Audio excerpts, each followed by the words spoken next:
late session on our conference. And the title of this session is Female Interventions. We have Dr. Fabian Laage, Gaupp, is that right? Very close, huh? And Professor Dr. Hassan Abdessalam and Professor Dr. Marwa Al-Khatib and myself, Wahid Tantawi. First talk is uterine fibroid embolization technique, follow-up and outcomes, and Dr. Fabian will give us the talk. Thank you so much. So I'll do, since we're already behind, I'll do a quick and very basic intro to uterine fibroid embolization. So just quickly for background, fibroids are benign vascular small muscle, smooth muscle tumors, also called leiomyomas. They're seen in 50 to 80% of women in their 30s and 40s, so very high prevalence, but only about 20% of those are symptomatic. Interestingly, they're much more common in Black women, about three times higher risk, earlier onset, and also larger burden. As you can see here on this graphic, they can be found in different locations within the uterus, including submucosal, intramural, subserosal, and they can be pedunculated. Symptoms include menorrhagia, pelvic pain, and bulk symptoms. Bulk symptoms such as bloating, constipation, and urinary frequency can also be associated with infertility and anemia from chronic bleeding.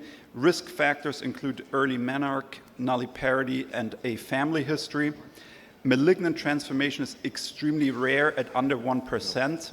However, if there are red flags such as rapid growth, postmenopausal growth, atypical imaging, or systemic symptoms, then further workup is warranted. These patients typically come either referred by a gynecologist, by a primary care physician, or self-referral, which is often the most common pattern. A clinic visit to discuss the procedure is absolutely mandatory, so these patients really need to be seen in clinic before any procedure. When I have patients that are self-referred, I do make sure that they see a gynecologist if they're not already seeing one within our health system. Endometrial biopsy is really only indicated if there are any concerning findings. In terms of pre-procedural imaging, MRI is considered a must by most because it helps define fibroid size, number, and location, and it evaluates for adenomyosis and also evaluates for possible malignancy. Some people use ultrasound instead, but it's a little bit more limited in its utility. Now, when I have these patients in my clinic, of course, do a physical exam, etc., and then I discuss the procedure, and of course, I discuss the standard risks such as bleeding, infection, and non-target embolization. I also discuss with them the advantages and disadvantages of radial versus femoral access, and I personally usually recommend radial access, but if they have a strong preference for femoral access, which surprisingly some people do, I do that. I also discuss with them, of course, fertility outcomes, which are overall similar to myomectomy, but the data is still somewhat limited. I make very clear to them that they have to expect severe pain for the first 24 to 48 hours. Not every woman has severe pain, but many of them do, and it's really important that you talk to them about that beforehand so that it's not a surprise. Contraindications include absolute contraindications are really just malignancy and pregnancy, and relative contraindications are fertility desire, coagulopathy, renal dysfunction, contrast allergy.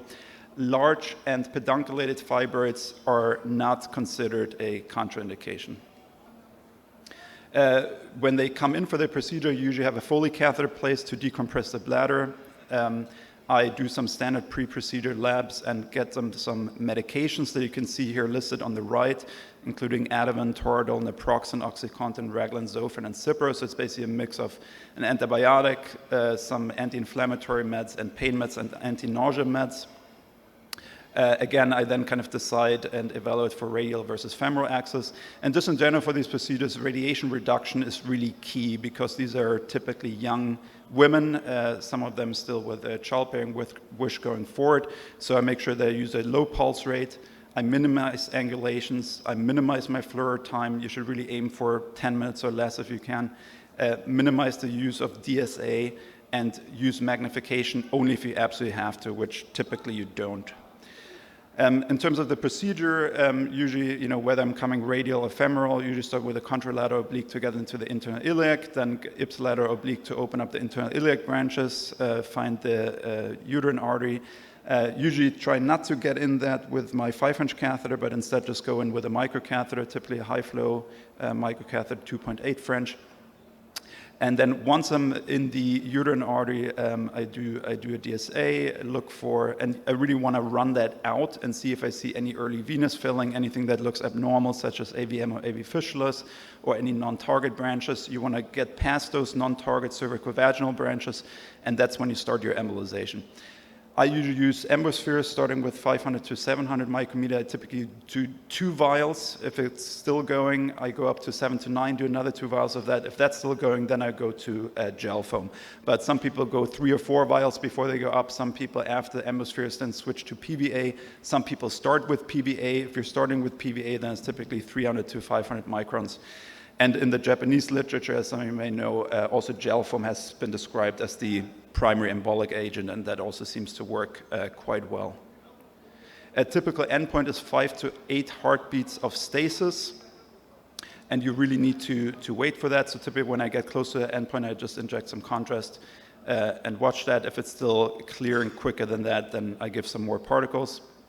In terms of pain control, it's really a combination of pre-procedure pain meds, intra-procedural sedation, then intra-arterial lidocaine. I usually do 5 milliliters per side, and importantly, you have to do this after embolization, not before, because if you give it before, it can cause spasm of the uterine arteries, and if you have any spasm in the uterine arteries, your embolization is not going to work. And then some people, of course, do hypogastric nerve block. I personally don't, and I think the evidence is not all that strong, but some people really swear by it. So, different from one provider to another. I do my aortogram usually at the end of the case. For that, it's important to position your catheter at the level of the renal arteries, but not much higher. You want to make sure that you're not filling the mesenteric arteries, because that can then obstruct your view. Here, of course, the main thing you're looking for is ovarian arteries, which is seen in approximately 5%. If you do see them, if fertility is not a concern, I embolize. If I see 2 of them, I go after 1 of them. However, if fertility is a concern, then usually I leave the ovarian artery alone and then decide on follow-ups whether I need to go after it if they still have too many symptoms. 99% of my patients, so I discharge the same day. They only stay if they have severe pain or if there are any social issues, such as they have no one at home to watch them overnight.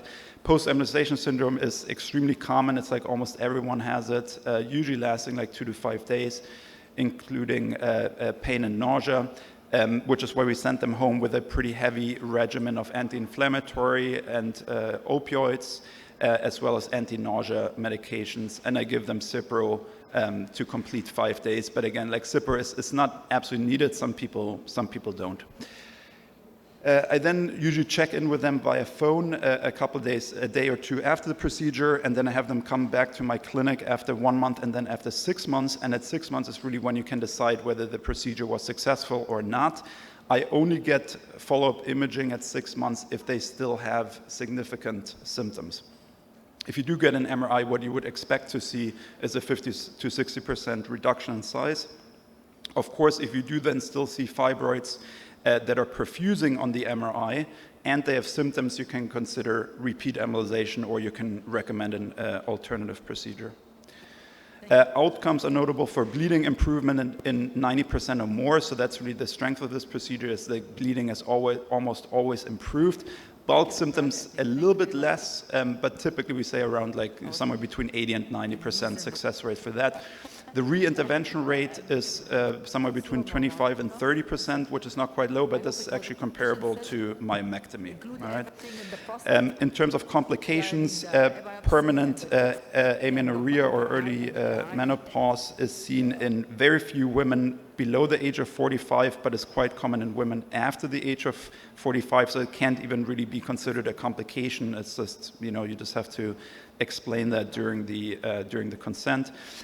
One thing that's also important to discuss during consent is the possible expulsion of fibroids, which of course is most common with pedunculated fibroids that are intracavitary, so that's important for them to know.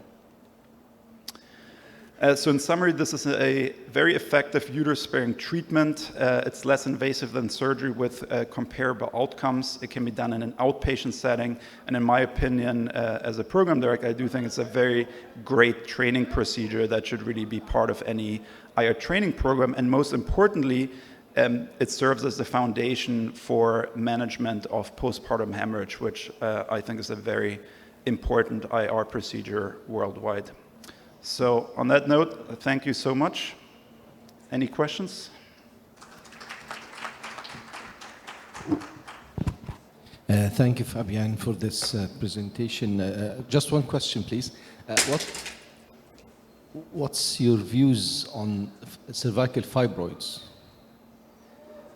Yeah, we were actually talking about that this morning in the workshop. Sorry, I destroyed this. I do know that's associated with slightly higher risks, but I would typically still go ahead with it, but just, talk about it during the consent. So I don't think it's a contraindication per se. Just like large and pedunculated fibroids, for instance, but I just discuss it during the consent and make sure that they're aware. But you still go ahead and do them? Yeah. Yeah. Okay, thank you.